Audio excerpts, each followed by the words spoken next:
حسبنا الله ونعم الوكيل حسبنا الله ونعم الوكيل نعم المولى ونعم النصير لا حول ولا قوة إلا بالله العلي العظيم لا إله إلا أنت سبحانك إني كنت من الظالمين فاستجبنا له ونجيناه من الغم وكذلك المؤمنين اللهم يا حل المشكلات يا حل المشكلات يا حل المشكلات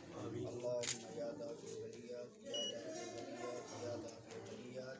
اللهم يا شافي الأمراض يا شافي الأمراض يا شافي الأمراض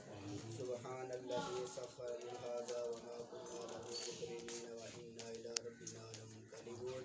اللهم ربنا أنزل علينا رحمة اللهم ربنا أنزل علينا رحمة اللهم ربنا أنزل علينا بركة اللهم ربنا أنزل علينا بركة اللهم ربنا أنزل علينا شفاعة حسبي الله لا إله إلا هو عليه توكلت وهو رب العرش العظيم سبحان الله وبحمده سبحان الله العظيم صلى الله على رسوله وخليله سيدنا محمد وعلى آله وصحبه وذريته أجمعين.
लकड़ी को वजह से कुछ होने आज का